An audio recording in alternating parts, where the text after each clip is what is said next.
My name is Esther Yoder. This is my 6th pregnancy. I love babies. An Amish woman decides she cannot have another child.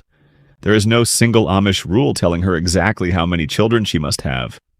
No bishop carries a written number from house to house. And yet saying no more can place a woman in the middle of something much bigger than a private decision.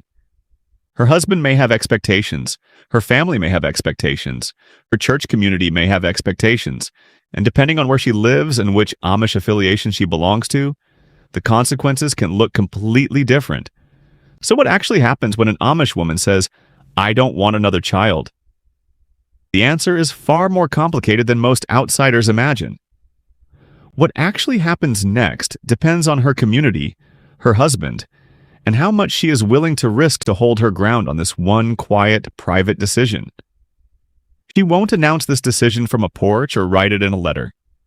It lives in a glance across the supper table, in a conversation behind a closed bedroom door. The people around her don't need a rule to make their feelings known. Neighbor's raised eyebrow, a deacon's gentle visit, a mother-in-law's silence can carry more weight than any written ordinance ever could. And underneath all of it runs a question she can't easily answer, because the community has held the answer for generations before she was born. Why does the size of a family mean so much to people who ask so little from the outside world? Understand the pressure she faces. You have to understand what children mean inside an Amish home. They aren't simply family. They're evidence of faithfulness, living proof that a couple has surrendered their future to God's design. The verse most often cited is from Genesis. Be fruitful and multiply, not as suggestion, but as covenant. Amish theology doesn't separate the spiritual life from the physical one, so the womb becomes a place where obedience is practiced season after season. A large family signals that a woman has trusted God with something she cannot control, and that trust is visible to everyone around her. The community reads it the way the outside world reads a resume, as a record of character. Children also carry something practical beneath the sacred. They are the labor that works the land, the hands that keep the community alive, and the next generation that will carry the faith forward. This isn't a belief held lightly or inherited without feeling. Most Amish women want this life, and want it deeply. But not every community holds these convictions with the same weight, and that difference changes everything. Word Amish conjures a single image. Black buggies, white prayer coverings, fields without power lines. But that image flattens something far more complicated, because there isn't one Amish church watching over all of this.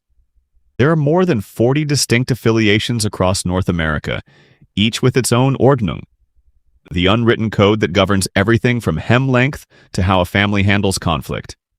Some communities, like the Old Order Amish of Lancaster County, hold to traditions that have barely shifted in a century.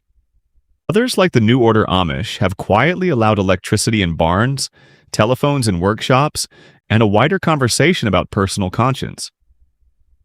The gap between the most conservative fellowship and the most progressive one is wider than most outsiders ever imagine. A woman in Holmes County, Ohio, lives inside a completely different set of pressures than a woman in the same plain dress living in a settlement 2 states away. So, when you ask what happens when an Amish woman refuses to have more children, you're not asking one question, you're asking dozens. The bedroom is where theology becomes personal, and for Amish women, that collision is rarely simple. Most Amish communities draw their family values from Genesis. Be fruitful and multiply. But what that verse demands in daily life depends entirely on which community you're asking. Some Old Order affiliations treat contraception as a quiet violation of God's design, something a faithful couple simply wouldn't consider. Others, particularly more progressive Amish groups, allow it without formal condemnation, leaving the decision to the husband and wife. The difference isn't always written anywhere. It lives in sermons, in what neighbors assume, in what a bishop says privately to a young couple after their wedding. Natural family planning, barrier methods, and even some hormonal options exist inside Amish households, though rarely discussed openly. A woman who asks her doctor about contraception may never tell her mother-in-law, her deacon, or even her closest friend. The practice can be invisible precisely because the community prefers not to see it. And that invisibility raises a harder question. When a woman makes this choice, is it truly hers to make? A husband holds spiritual authority in an Amish home, but authority and control are not the same thing. Amish theology draws from Ephesians, placing the man as head of the household in a framework called Gelassenheit, or yielding to God's order. But the women who live inside that framework describe something more layered than simple obedience to a husband's will. A wife who wants no more children doesn't file a grievance. She works the relationship, the timing, the conversation, the silence. Many Amish men raised in large families themselves carry a genuine belief that children are blessings they have no right to refuse. And yet husbands are also human, watching their wives carry physical and emotional weight that accumulates with every birth. The negotiation that happens in an Amish bedroom is rarely a single confrontation. It's a slow, private accumulation of exhaustion, faith, and love pressing against each other.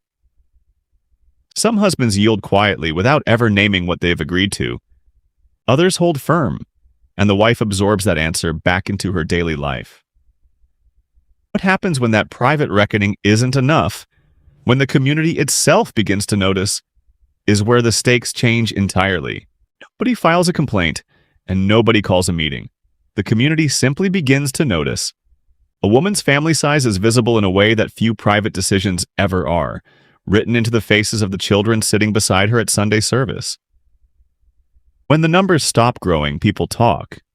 Not loudly, not cruelly, but with the quiet persistence of people who believe family is a sacred obligation. An older woman might pull her aside after church, framing concern as care, asking whether everything is all right at home. Her mother-in-law watches, her sisters-in-law compare, and the women who've had 8 or 9 children carry their own silent verdict. This isn't punishment, it's the texture of belonging to a community where your choices are never entirely your own. The bishop doesn't need to speak for his silence to carry weight, and a husband doesn't need to argue when his whole world agrees with him. What she risks isn't a ruling. It's the slow erosion of the warmth that makes Amish life feel like home. And once that warmth cools, the question becomes whether the church itself will step in. Shunning is the word that follows Amish women like a shadow, but most people misunderstand what it actually requires. It isn't a punishment a bishop hands down because a couple stopped having children after 7 or 8. Excommunication in Amish practice is reserved for members who refuse to repent after repeated formal attempts at restoration have failed. The offense has to be public, persistent, and defiant. A woman quietly using contraception, or simply aging past her childbearing years, doesn't meet that threshold in any affiliation we know of. What triggers the machinery of formal discipline is the refusal to engage with the community's process, not the act itself. A woman who sits with her bishop, who listens, who stays present in her congregation, is almost never at risk of losing her place. The communities that practice the strictest shunning, the Old Order and the Swartzentruber groups, reserve it for members who leave the faith or openly reject baptismal vows. Refusing more pregnancies is painful and isolating, but it doesn't cross that line. What a woman faces instead is something harder to name and harder to escape than a formal ruling. Most women who reach this crossroads don't leave, and they don't fully surrender either. They find something harder than either of those things, a quiet, daily negotiation that never fully resolves. Some husbands soften over time, worn down not by argument, but by the plain reality of a wife they cannot afford to lose. Some communities look the other way, choosing the wholeness of a family over the enforcement of an unwritten rule. Others hold the line, and the woman holds hers, and the tension becomes simply the texture of her life. A few do leave, carrying the grief of that choice alongside whatever freedom it brings. What her story tells us is that the Amish world is not a single world. It's dozens of communities, each with its own tolerance, its own mercy, and its own pressure. She is not every Amish woman, but she is real, and her choice costs something, and that cost deserves to be seen.